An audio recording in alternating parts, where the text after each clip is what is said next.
Welcome to the World United. Welcome to the World United. Welcome back, and we are going to have a panel discussion at this time.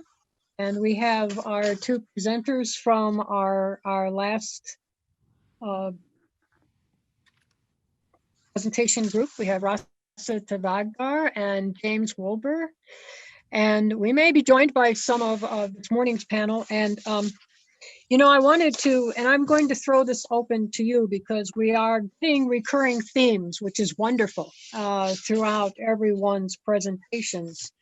The actual topic presented for this session was the synergization of ancient spiritual wisdom with New Age remedies. That's a mouthful.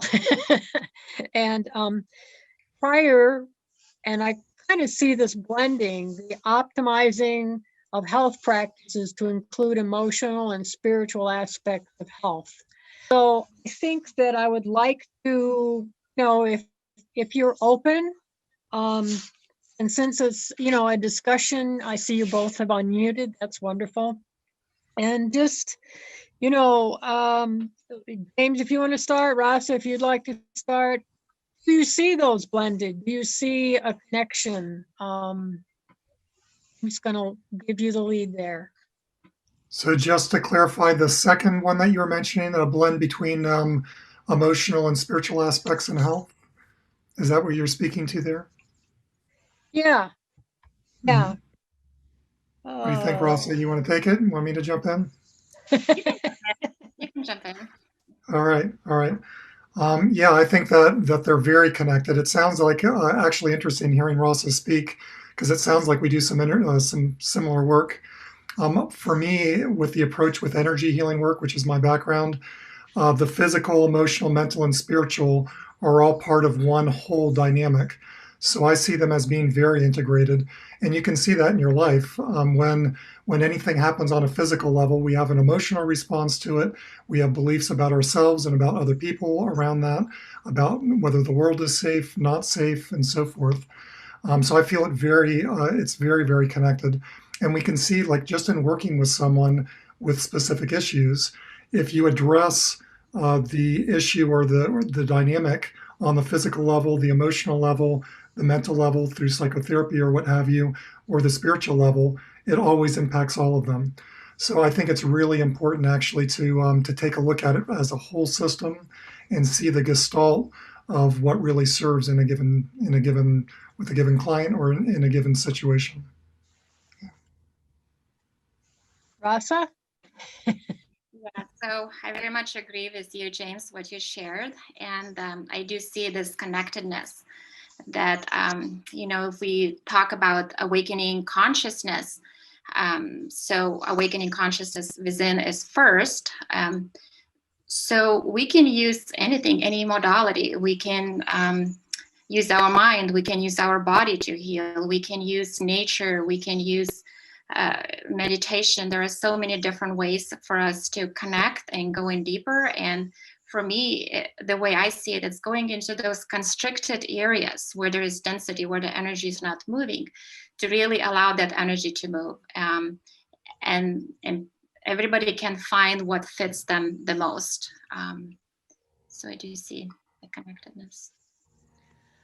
I have heard a couple of very interesting things this morning on the radio. One is that my home state of, Ohio is where I moved to. I have two home states. I grew up in Michigan, and then I spent as many years in Ohio. And the governor there has imposed a 10 p.m. Curfew that everyone has to be in by 10 p.m. at night now in an effort to curb the COVID-19 virus. Mm-hmm.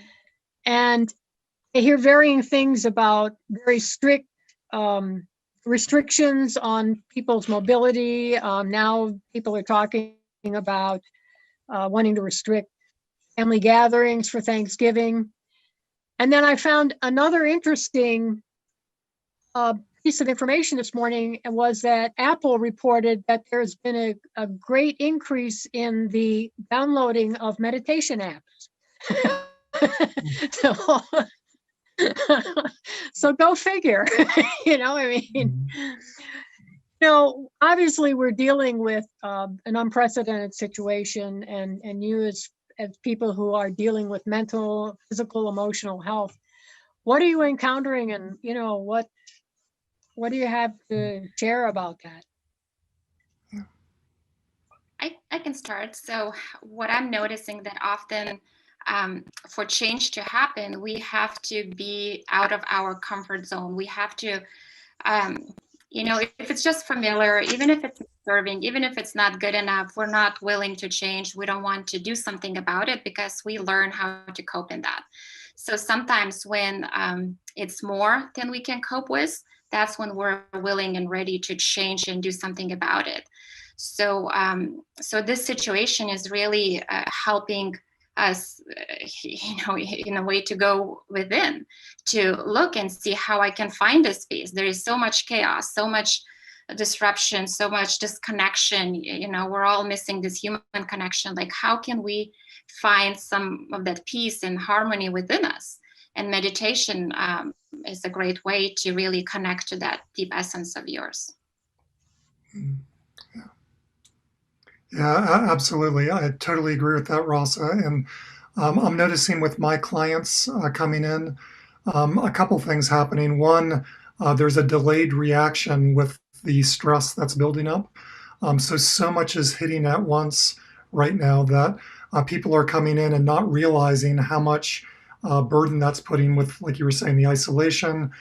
For some people, it's less isolation and more of a lot of contact with their spouse or family or so forth, which presents its own issues and problems. So with these dynamics, it's easy for the body to just go into, I'll just take the next step, take the next step, take the next step, without realizing that stress is building up in the body. And that, which has physical repercussions, and then people starting to emotionally not do well, snapping at one another, emotionally and mentally, the way that they're perceiving the world, sometimes going into dynamics of pessimism and lack of hope and so forth. So I'm seeing all of that show up with clients. And I really liked what you said, Rasa, about the possibility in it, because I really think that's important. There's a way that what's also showing up is it's bringing people into a crisis. And so the ways, the pieces that were there before, that were part of people's growth process, their core issues and so forth, are coming to the surface fast. And so those are breaking open. So I'm finding that a lot of clients are actually going very, very deep, which is beautiful to see in the midst of all of this challenge. So there's definitely a very healthy, beautiful part of this evolution we're going through also, if we take the opportunity to seize that. And I find it curious because I think many of us have come to realize, and it's in a lot of the indigenous prophecies, is that we find humankind at a critical point. And what's going to send us in one direction as opposed to another is how we develop our spirituality. So here, out of this crisis and a lot of very unspiritual things that are happening as people act out and whatever, we're getting this turning within and actually being directed towards having the exact development that we need in order to go to the next step, so to speak, in our spiritual involvement. It's just a very interesting kind of paradox, Mm-hmm. Yeah, So, I feel like I think we live. I mean, maybe other people feel this at other times in history also, but we are living in just an amazing time. There's such a quickening, and there's such an opportunity for shift and change. That and it's also, you look. I mean, we're insulated here in North America largely, but you look at other countries and what's happening with COVID and not having access to work and so forth. There's so much pain and difficulty going on in the world right now. And so I think it's incumbent upon us, anyone in a leadership position especially, to really look at how is this impacting the whole, so that we, I think all of us who are speakers and leaders, we're impacting people. But I know for myself, I've been thinking, okay, I've been doing good work and I'm impacting people with speaking and working. And what else can I do? You know, in what other ways can I step forward and network with other people and be part of the change that's coming? Because I think you're making a really important point with that. That now is the opportunity to do that. And it will only happen if there's a large enough group of people who make the choice to go inward and then take the action outwardly, that creates shift and change in the world. Rasa? Yes, I do agree that now is the time, because now change is needed and change needs to start within us. And in a way, it's about taking responsibility. You know, it's so much has been taken away from us. So many things we used to do and now we cannot. So there is more space created for us to go and do this inner work and to look into the areas, you know, what needs to be released, how we're not living in our alignment and our truth. And maybe we are not really living our soul's path. Maybe we're just being programmed into what society and culture told us, and you know, just running that programming. And now it's the time to really wake up and look inside and see what brings me joy, what am I passionate about. So you know, there's more space and time to do that, to go within, to take responsibility, to show up for ourselves, and then be this inspiration. Find the way that you want to show up in the world and make that change and be that change in everyday life.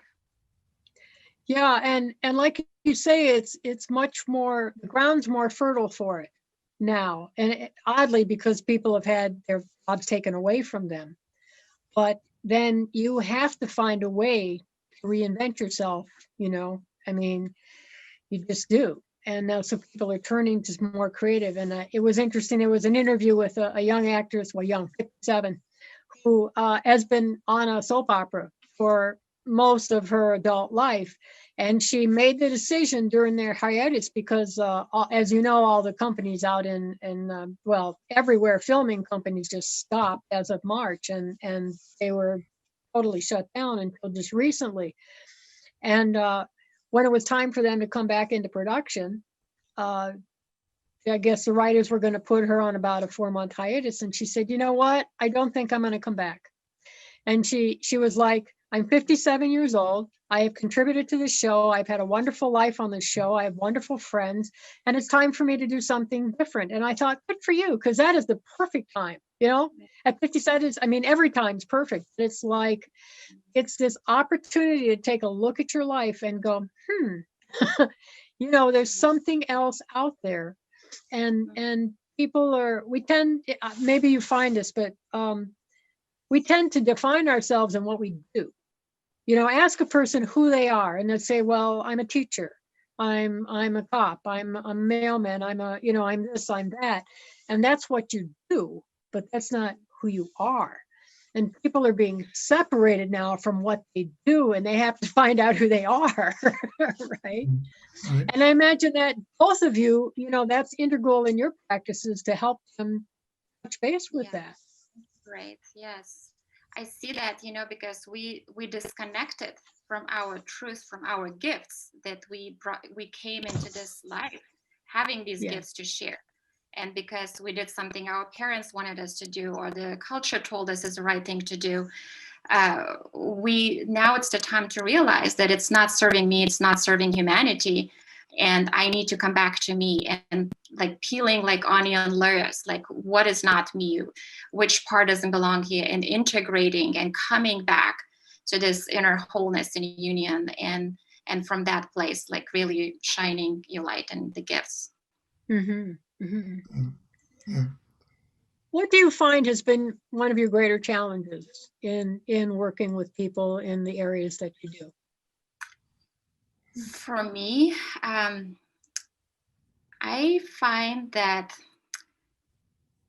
the first thing is resisting what is not comfortable, what is not right. And it's so much easier to look outside, you know, and the other person that needs to change the world is, you know, falling apart. Something is outside of me that needs to be fixed. And it's so much harder to look inside and take responsibility. And how am I showing up? How am I constricting the flow? So there is so much pushing against what is. And that's where division happens, like one side is against the other side. And in order, to unite, to really experience this oneness, we need to find that within. So when we are not judging ourselves, when we can have compassion and love for ourselves, we can see the goodness in everybody, even if they have different viewpoints, even if they are doing something we don't agree. But from that energy, energy cannot, energy can only be transformed. So with our change, we can change that, and not judge or blame or project or need somebody else to change so we feel okay, or look for some external approval, then we know we're okay. Mm-hmm. Mm-hmm. How about you, James? Yeah, well, I totally agree with that. I experience that a lot with my work also. I'd say the same, a similar thing, kind of said in a different way, is I've noticed. So I work a lot with leaders, and especially people who care about society. They want to make a difference in the world. So they don't always have a spiritual bent, but oftentimes do. And I think for all of us in this community, we get to be aware of when we use spirituality to step over the places that feel uncomfortable, because it's a really easy thing to do. And part of, like you could hear in both of our talks, the importance of really dropping in and feeling and connecting and noticing what's there. So much of what grows us, and so much of what grows us in creating that unity you're talking about, Ross, of seeing others, really seeing them, really listening to them, and not jumping to conclusions about what we think of a certain person because of their political beliefs or because of who they are in other respects, their color, their whether they're a man or a woman, or so forth. I think it's so valuable to notice what is going on inside of us when we think we're perceiving accurately what is outside of us. And so for me, that's one of the main things that I notice with clients, especially in times like this, when we go into fear, fight, flight, freeze, we tend to go to a more polarized way of seeing things.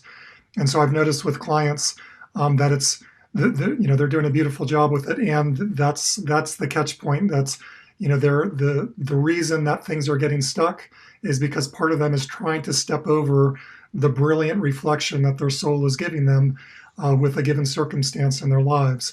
And as soon as they're able to slow things down and drop into their bodies and really be present with that in a different way, then everything starts shifting.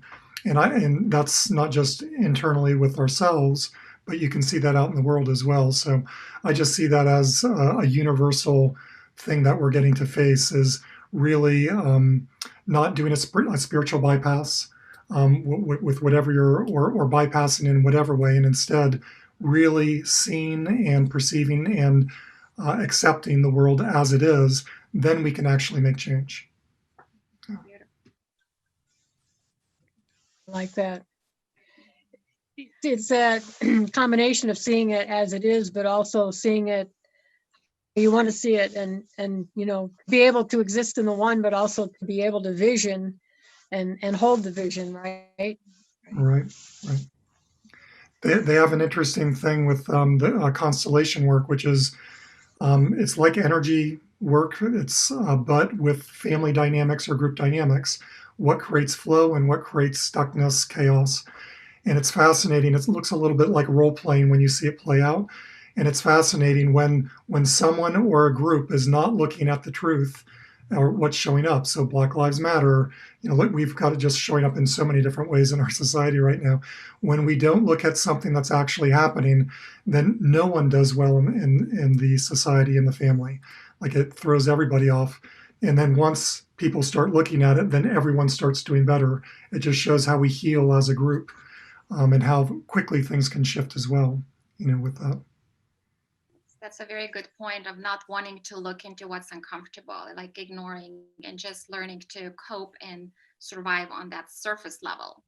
But once you open up, once you really look deeper, what is the core issue? What really needs to be healed at the core? That's where the real discomfort and pain happens, and we have to feel that pain. We have to feel whatever is coming in our own process, and not to suppress and push aside and go back into familiar. And one of the contradictions or the paradoxes again with comfort zone is, for example, I worked for a while with a domestic shelter, domestic violence group. And the idea that when someone is experiencing, whether it's a man or a woman, you know, experiencing abuse, and someone will say, well, why don't they just leave? And that concept of the familiar is actually more comfortable than, you know, the unfamiliar of getting away and getting out, as painful as staying in that position is, you know. And like you say, when you have your observer that looks at it and goes, this doesn't make sense. But maybe you guys, you know, want to elaborate a little bit on that, because it is a paradox that we find in human nature. Change is scary. Yeah. We don't want to get out of our comfort zone, but really the growth, the healing happens outside of our comfort zone. So again, we have to be conscious of what is happening, and that we do have a choice. And some people are clinging and choosing not to change because it's so scary. And you only, you know, if you don't have resources, if you don't know how to cope, your system will do everything it can to stay where it is. That's why, you know, it's beautiful now. There's so many more, so much information, so many resources to really, if you're able and willing to use, to grow and expand your consciousness and do your work. Yeah, that's a bummer. It's interesting looking at, there was a book, this was like 30 years ago, but it certainly applies now still, called Cultural Creatives. And I wish I could remember the name of the author. But basically they were showing in the, if you look at a number of different areas of humanity, whether it's death rates, health, starvation, women's rights, slavery, you know, different things like that. There's certainly lots and lots of problems that we're still going through very much. And that's becoming very evident now, what's still been suppressed. And if you look at the last 100 years, 200 years, compared to what happened 1,000 years, 2,000, 3,000 years, the pace of change right now is so quick. We're going through this exponential curve. So all of the dynamics that you're talking about there, we're hitting rapid fire. And so it's creating this dynamic where there is no choice but to go into it in certain ways, where it's, again, like we were speaking of before, it's both a gift that's available right now, and it creates its own set of challenges with that. Okay. Yes, So, and one way. Oh, go ahead. No, go ahead. Yeah, one way that I help my clients when they feel so overwhelmed and there is so much happening, it's like really having the practice when you go within. It's like this storm, this inside, in the middle of the storm, there is peace, there is quiet, there is stillness. So in the middle of this chaos and so much uncertainty and not knowing, can we trust what's really unfolding? Find a way to go inside of yourself and connect to that inner peace and stillness that is always available. So so through any practice that works for you, going inside and connecting to this can really help in these times right now. Sounds good. Well, do you have anything else that you'd like to bring up, either one of you, in relation to what we've talked about, or anything else? A final message you'd like to leave with the people that are going to be watching this and I loved your questions, Deb. Huh? I What? said I loved your questions. I'm not sure. Elsa, you have? Okay, I'll go. Well, I have another challenge if you want. So okay, I'm going to just throw this out here for a minute, because part of the title, and I'm trying to reach it, it mentioned New Age and traditional spirituality, and you know, I'm just curious as to where you take that in your practices. Some people see, you know, New Age as being sort of a skimming off the top, various modalities and practices, others. I mean, anytime we have more awakening amongst humankind, it's a good thing. But I was just curious as how do you balance that, or do you even, is it an issue? Do you come across it? Just curious. Okay, I'll jump in. Go ahead, Rosa. You go. Okay. Yeah, I run into it all the time. So with the leadership work that I do, some audiences that I work with are very spiritual, and if you present things like energy healing work, which we both do, then they feel very, very comfortable with that.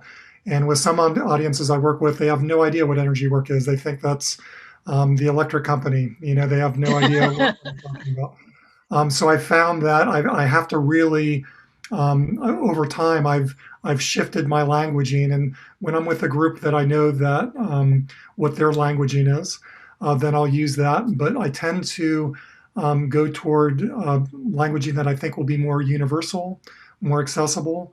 And as I've been doing that more and more, I've also been realizing, just seeing all of the polarization that we have in society. I think a large part of it is having family members and friends who are all across the spectrum politically and so forth.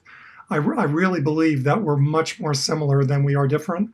And I think a lot of the lack of unity we're experiencing is out of fear and out of some of the dynamics in society with media and politics and so forth that is exacerbating the polarization. And so I actually see it as part of my role in working with other people to heal that together by trying to find commonality, common ground, common language. So if I'm talking with, I have clients who are very religious in different ways, some who aren't religious at all. And so I just try to change the way that I show up so it matches what feels comfortable for them, because energy works no matter what. All of the concepts we're talking about, love, works no matter what. Hate doesn't help anybody no matter what. And these are pretty universal things that we can agree upon. So yeah, trying to find common ground with that with the people I work with, which is a very diverse group. Awesome, thank you. Rasa.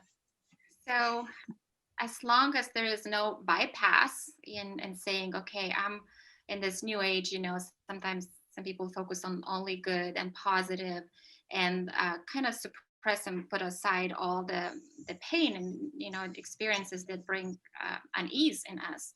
So how can we not discount, not dismiss all of it? Because that's wholeness. That's, the polarity, it's dark and light. Seeing it all, experiencing it all. I have clients that put so much effort in trying to control their lives and only feel good. Like, oh, I had another conflict with my spouse. I'm like, great. There is more to learn and grow. And there is this assumption that everything has to be good. I only want to feel happy and joyful. And if I feel sad or if I feel fear, then it's wrong, then it's bad. So again, coming back to this observer, there is no judgment. It's just an experience. And we are spiritual beings in this human body having this experience. So there is no judgment. It's just we come here to play and explore and experiment. And coming back to this responsibility, how do we want to show up while we play in this playground? And especially now, there's so much change and potential to happen and grow and heal this humanity. Just showing up and embracing it all, light and dark, within ourselves and outside in the external world. Yeah, it's all good, as my mentor says. It's all good. It just is. So you can resist it, or it just is. Yeah, it just is. So, what do you hope to have move forward from participating in this? Mm-hmm.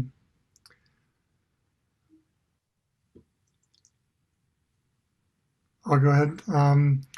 Again, first of all, I love that this is being put on. So thank you to all of you who are part of the organizing of this. Dr. Yugandhar and everyone. Deb, thank you very much. I just think it's so important to create forums to discuss things like this. For me, it's recognizing and seeking out opportunities for collaboration, for working together, and not just working together with people who think the same way that I do. I've actually been considering a lot how to start doing more groups with people who might have different perspectives, but have the same core values or the same interest in creating good and having love be a foundational principle, and taking a look at what's happening in the world and opening our eyes and working together. So working together more, I think, is a major, major part of that for me. Awesome. And Rasa. I would like to appreciate you, Deb, and Dr. Ugandhar for having me. And the way I see the change of moving forward is going within. It all starts inside. And how can I own my own experiences in life and see where I want to change and grow and expand, how I want to bring that into the world, starting with my own daughters. I think it's very important to engage our youth. They have so much beautiful power and this energy that is so ready to be the change in the world. I also think that connecting to nature is like very healing way to move forward, because nature is teaching all spiritual aspects to us. So there is no comparison, no judgment.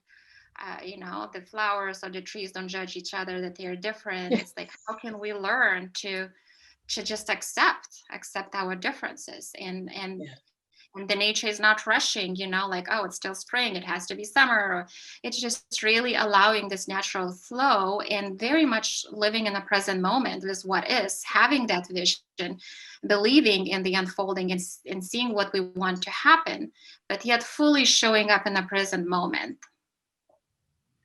Awesome.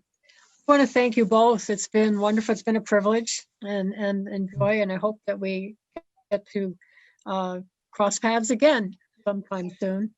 Same And here. yes, so again, I thank you, and I wish you all the best and all good things in all your endeavors. Thank you for sharing today.